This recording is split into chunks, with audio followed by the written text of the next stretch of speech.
You are now watching Islam. Dum dum dum dum.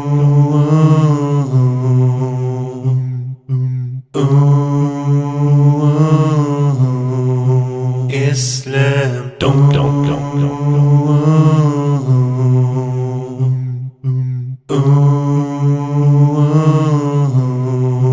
Islam. Dum dum dum dum.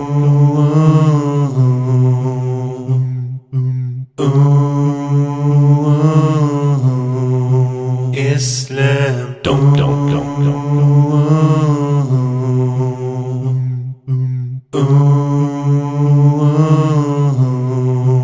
Islam. Dum dum dum dum dum dum.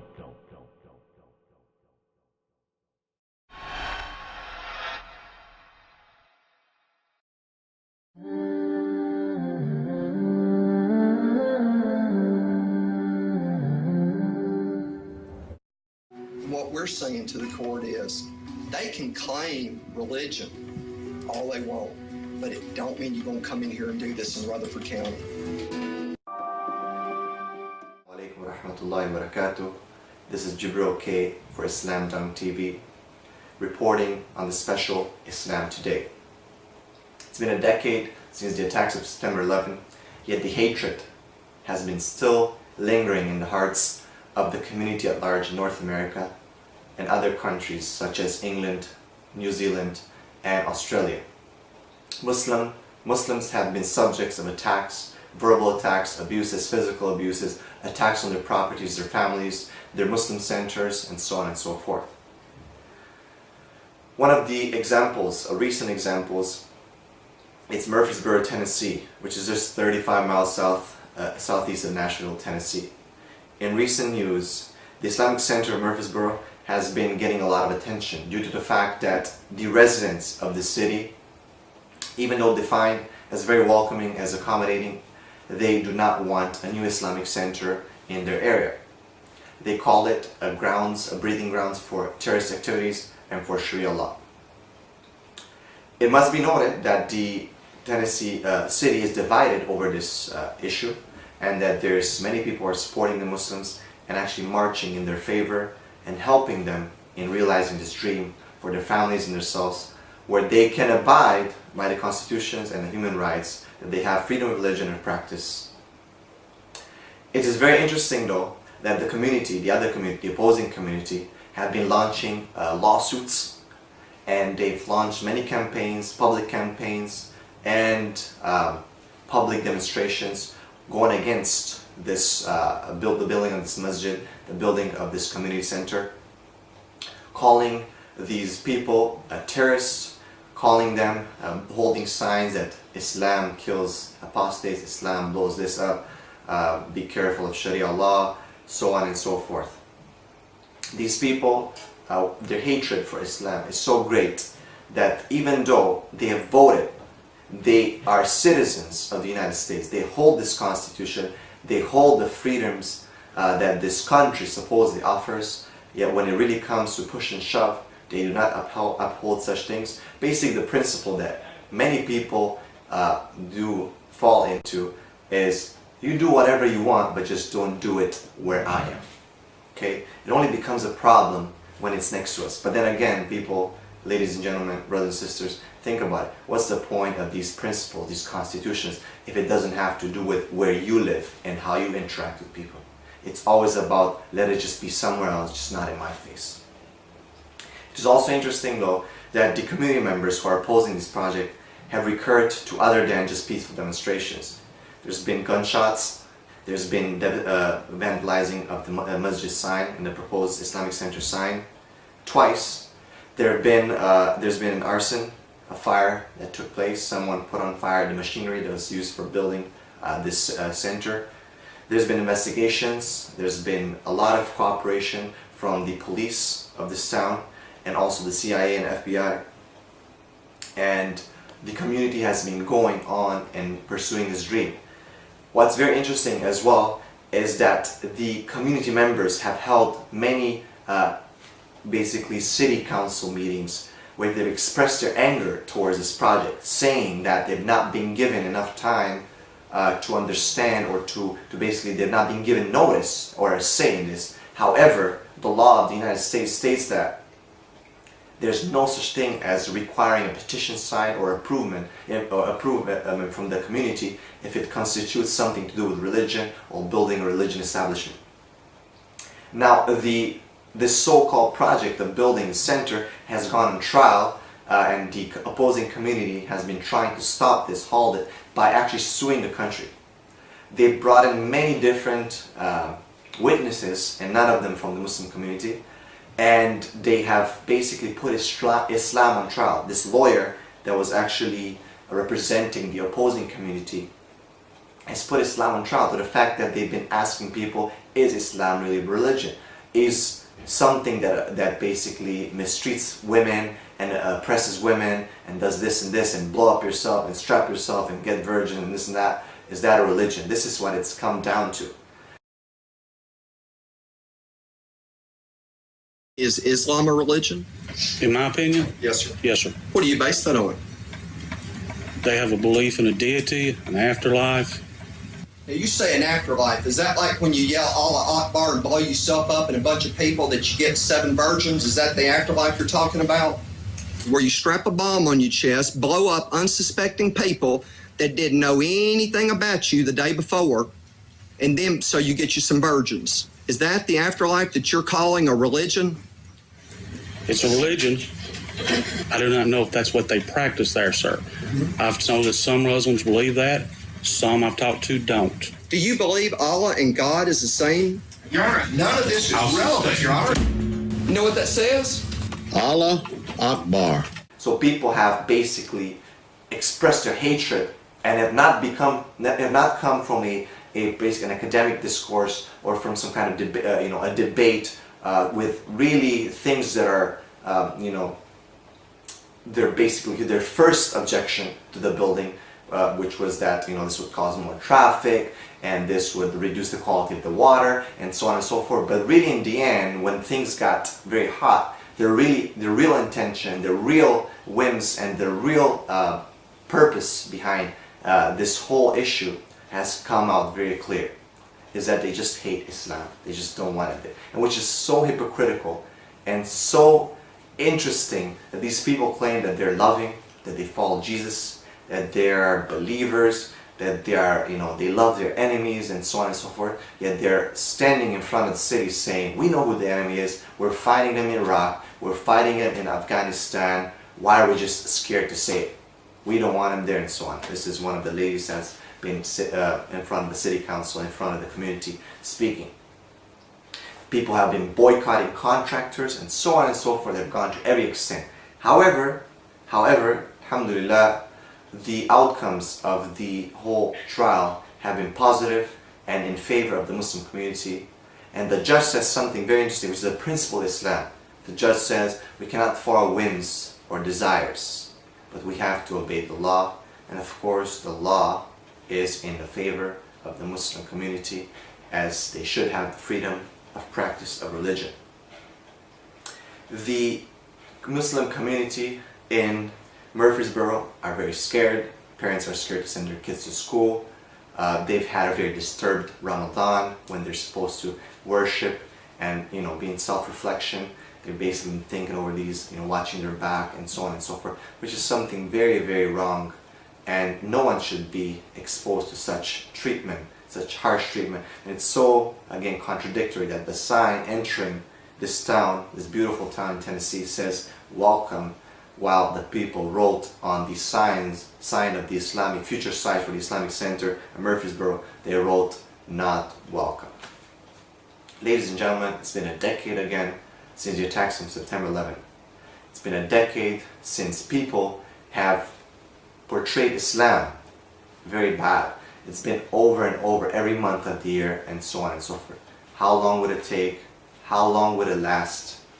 How long would it take people to wake up to see that Islam is not this? How long and how hard is it for someone to actually go and talk to a Muslim, to enter an Islamic community center, see if it's a breeding ground for terrorism or not, to talk to the people, to pick up an Islamic book, to pick up the Quran, and to try to understand what Islam is really all about, Islam is not a religion. It's not a faith that's trying to boycott, that's trying to ambush or to do anything to anyone. Islam is a religion that is here to establish the concept of the oneness of God, the peace, the beautiful life, and this is a comprehensive way of life. This is Jibril K reporting for Islam Today. Assalamu alaikum wa rahmatullahi wa barakatuh. You are now watching Islam.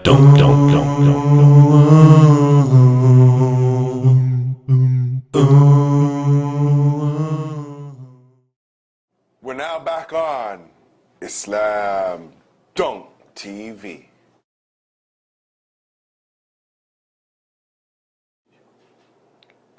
Bismillah wa salatu wa salam ala Rasulillah.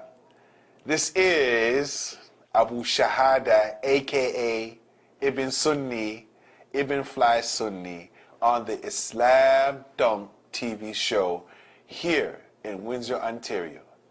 Brothers and sisters in Islam, I want to tell you a story, inshallah ta'ala, talking about leaving things off for the sake of Allah subhanahu wa ta'ala. There was a young student of knowledge who was in a village, and he was known to be one of the best, most sincere students of knowledge. All the scholars in the city, as well as the elders, they had much respect for this young student because he was very sincere, and he was also from amongst the people that the people loved. So as he was being a student of knowledge, as you know, being a student of knowledge takes a lot of skill set to focus your time on seeking knowledge. He was a very poor man, and on many occasions he found himself to be very hungry, not having the sustenance to eat any food. So one day he was getting so much pains in his stomach because he was starving, hungry, that he decided to walk through the city, through the streets of the city. And while he was walking through the streets of the city, brothers and sisters, he smelled the aroma of beautiful spices and meat cooking. So he smelt the spices and he said, "MashaAllah, where is that coming from?" So he decided to go closer to the smell, and he actually got to the door where this smell was coming out from. So he went into the door, into the kitchen. He went right to the stove where the food was being cooked, and he lifted up the pot and he seen the food. He was going to actually take the spoon and take some food and eat it, but he remembered a hadith of the Prophet sallallahu alaihi wasallam.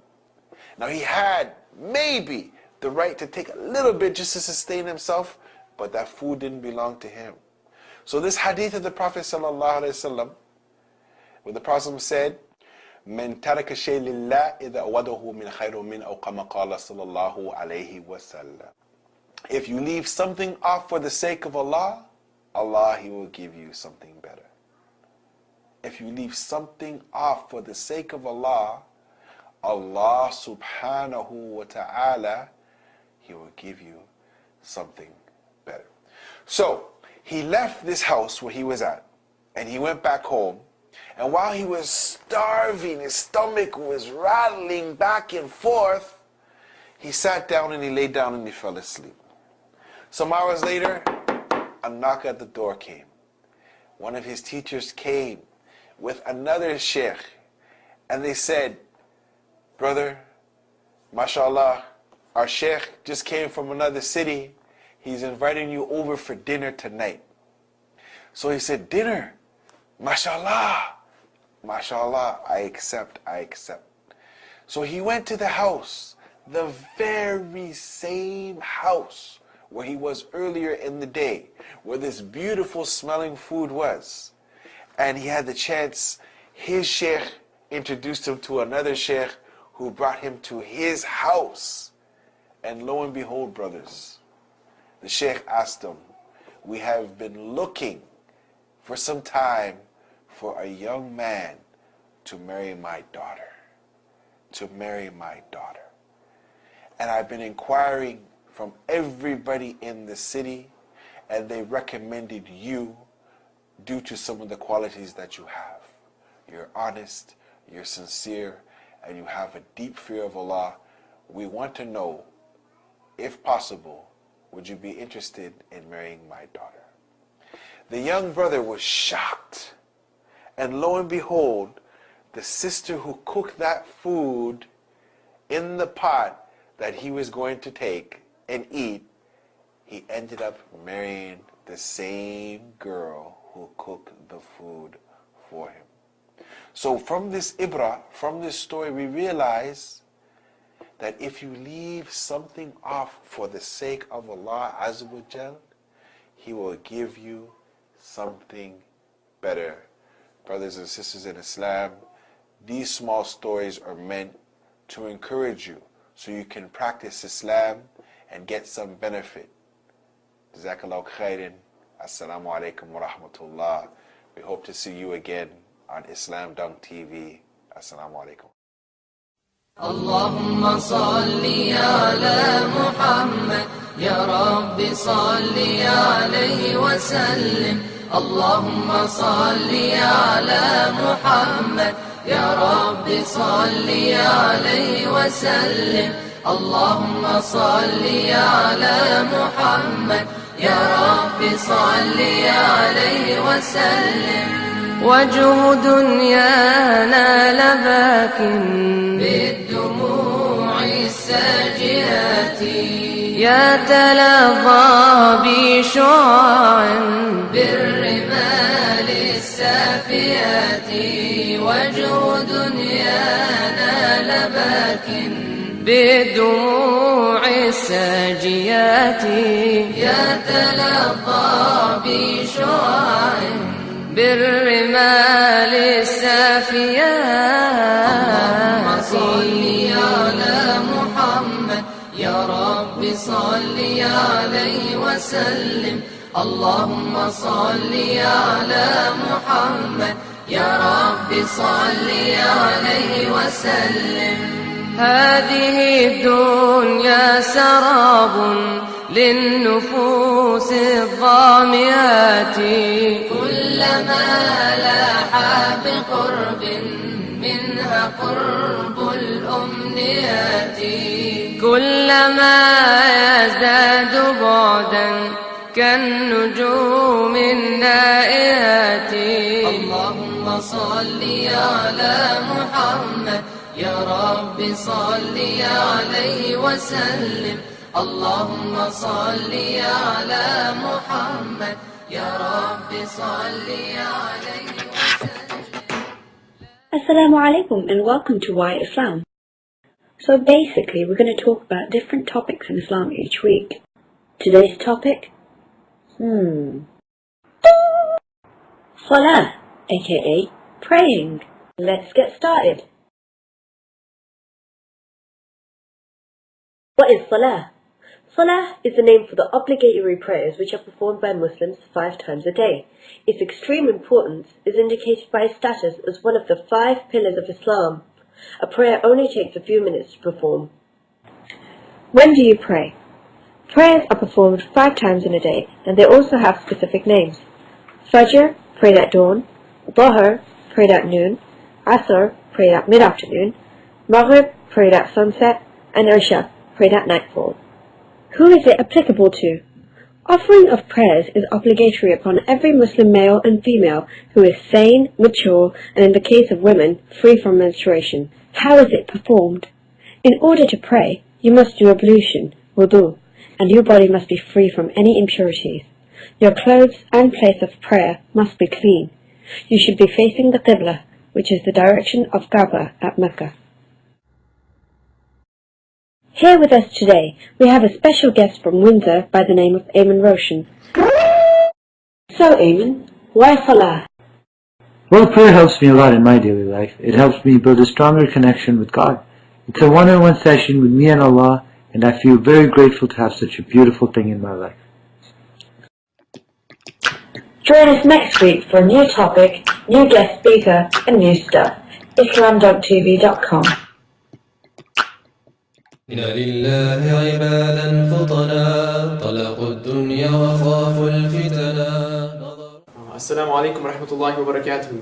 Brothers and sisters, this is Omar from the Islam Dunk TV show, and once again we have Dr. Abdullah Hakim quick here. Inshallah, today we're going to try to wrap up with what we had started in the previous show.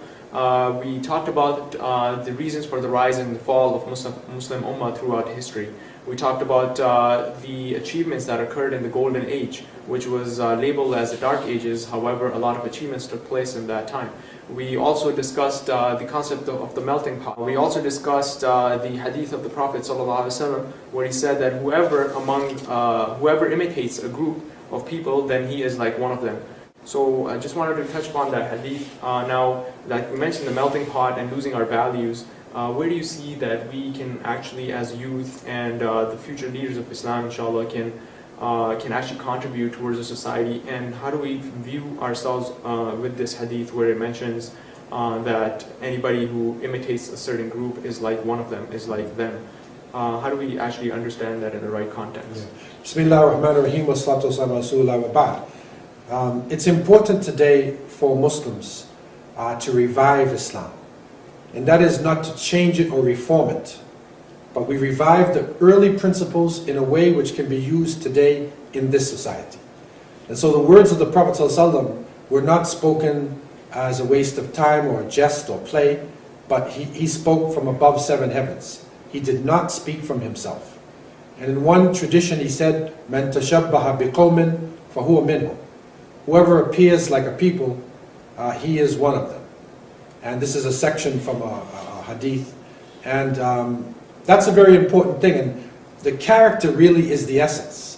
Because the Prophet ﷺ said, "Innama bu'ithtu li'utammima makarim al-akhlaq."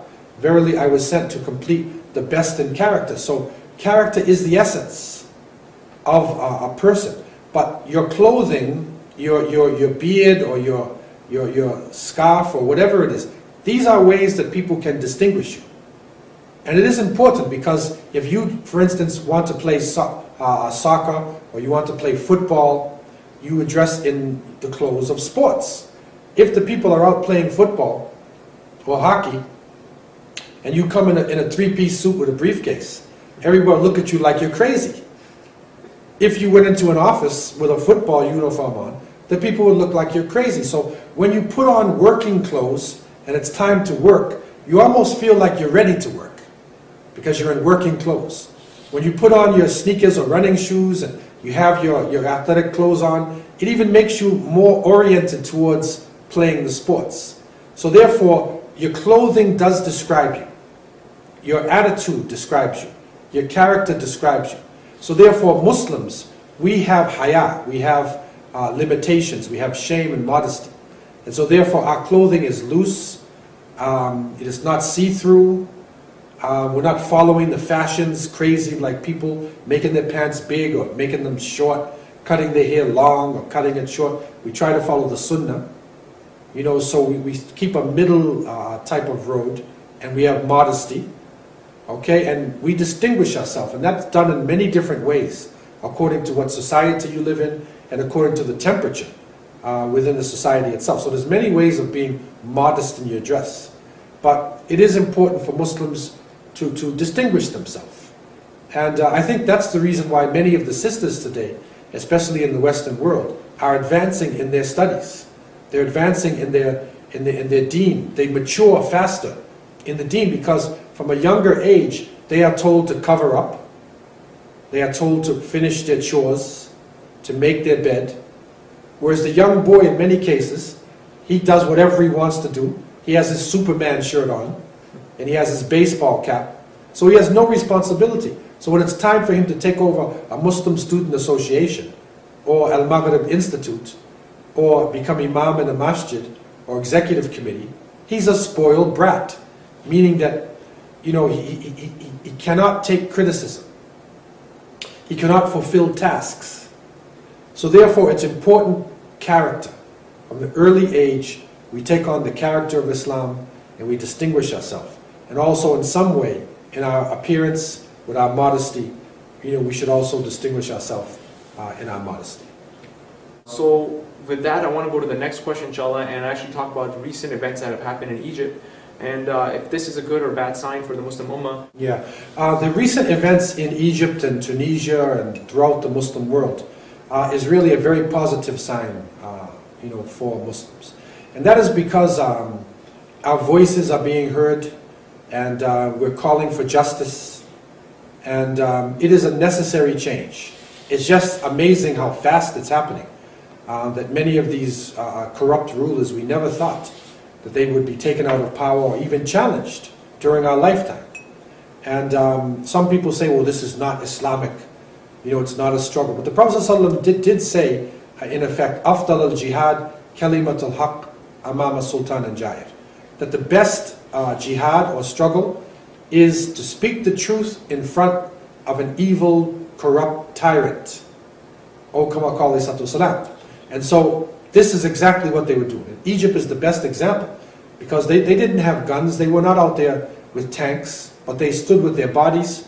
They spoke the truth, and through their emotions, they were able to make a major change in society. The question that I pose to the audience today, and I always ask myself, is what happens after the victory? You see? What happens after the victory? Will we become worse than the people before? Or will we actually establish Islam on a higher level? This is where people have to be open-minded, flexible, tolerant of other people of other faiths, and strong in their beliefs, and to understand the concept of tadarruj, that is doing things stage by stage. As we have the Meccan period, Hijrah, Medina period, Sharia didn't come right away. Even Salat was not, established on the believers, during the Meccan period, right? It's not till Isra and Mi'raj, right near the end, so it's not something they were doing in the beginning. Fasting, they weren't fasting in Ramadan in Mecca. They didn't have to go to pilgrimage. They didn't have to pay zakat, right? So stage by stage they developed. So similarly within our societies, we need to have the tolerance and understanding to establish Islam. Let the people of the book, let them be involved. Let other people in the society have a voice.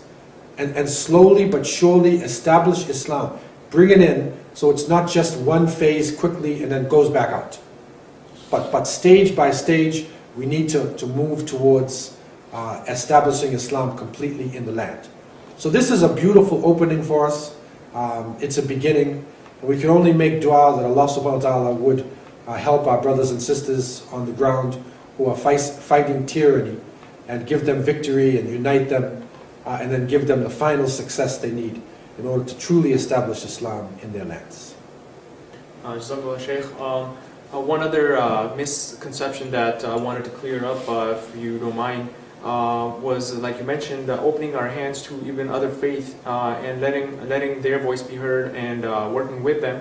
One of the concepts that goes around that Islam was spread by the sword, and we have talked about the conquest of Spain and how the Coptic Christians were actually helping the Muslims in this movement against evil. Just like we mentioned that what the Muslims believe in is to fight evil and to call towards good. This is part of our faith, and this is what other faiths helped us as well. So what exactly happened in those eras, and if that is something that the people should remember with what's happening in Egypt today? Yeah, well, when we go back and look at the Mediterranean region, you will see in 325 AD, Constantine, the Roman emperor, he tried to unite Christianity.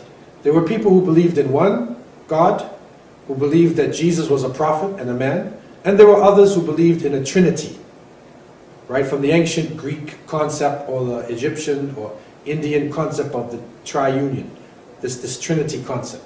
And he brought all the bishops together, and unfortunately they accepted the trinity. And so those people, especially the followers of Arius, who was a Libyan man, a Libyan bishop, he believed in one God. He was poisoned, and hundreds and thousands of his followers were killed. But these believers in one God lived all throughout the Mediterranean region. They were in Syria, Palestine, Egypt, Libya, across North Africa, even up into Spain and Portugal. And there were also Jewish people who lived in Spain and Portugal who had fled from Nebuchadnezzar when he took over Jerusalem in the early times from Babylon. And so when the Muslims came out and they were attacked by the Romans, and they responded to the attack, they started opening up the lands, and they found the Coptic Christians of Egypt, the Arians, followers of Arius. They also found that Jewish people who were living in Iberian Peninsula, all of these groups were actually supporting them against the Romans and the Trinitarians. And so it was a unity of believers in one God that actually helped Islam to spread so rapidly and to be so powerful in that Mediterranean region there. And so we find it going into Spain, where people believed in one God. Unitarians are there, and also Jewish people. And so really, when you get down to it, there's a struggle against the army, the military, and that was the Roman Empire. But the spread of Islam was not by the sword. You cannot spread a religion by the sword. It was spread through interaction between people, between pious people and scholars who traveled, merchants. These are the groups that really spread Islam. And there are great leaders like Musa bin Nusayr of Qayrawan, rahimahullah, also Abdurrahman al-Dakhil, rahimahullah, of Al-Andalus, the great Khalifa, or the great leader who established Islam in the land. When we study these people and their lives, we will see that they were literally dealing with the well-being of their citizens. And Abdurrahman al-Dakhil, he brought water into the city, Cordoba. He planted fruits. He had education for Muslims, Christians, and Jews, children especially. He established people to have trades, that's employment, right? He established cleanliness, libraries, so many things which are happening today. That's what needs to be done. So Muslims, we're not just a military group who blows everything up. What we do is that we establish justice in the land. We are tolerant. We want people to clean themselves up, clean their streets, educate themselves, have employment, respect their families, respect each other, take corruption out of your societies.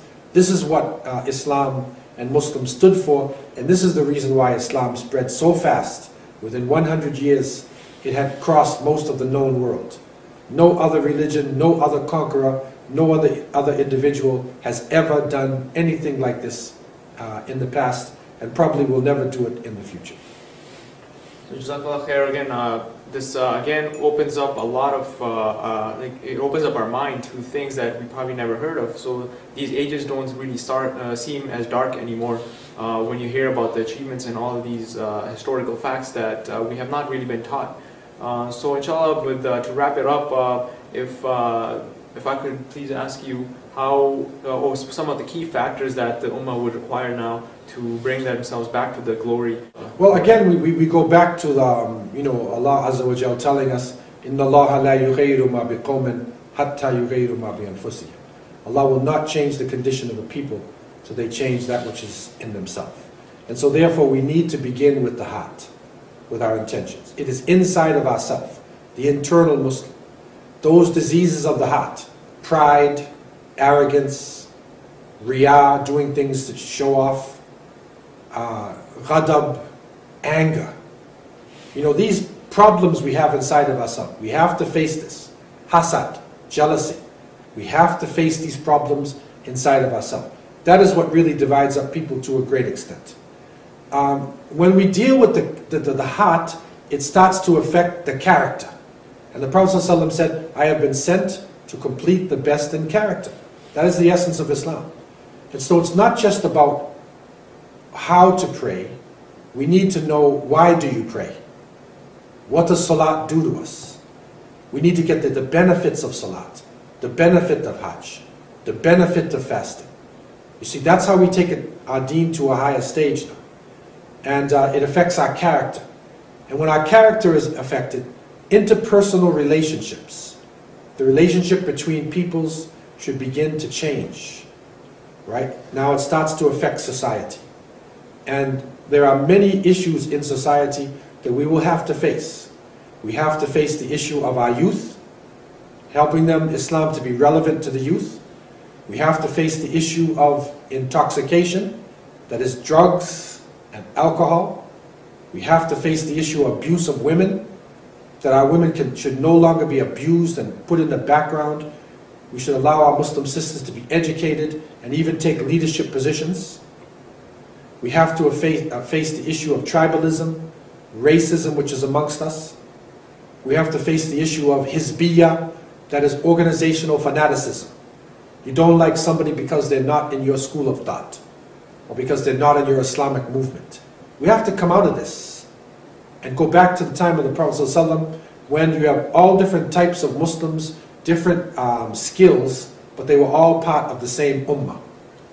So we need to go back to that ummah consciousness in order to really, be able to go forward. Once we have that, then we go forward calling to the good and forbidding evil, and we depend upon Allah subhanahu wa ta'ala, tawakkul ala Allah, which is a crucial element after taqwa.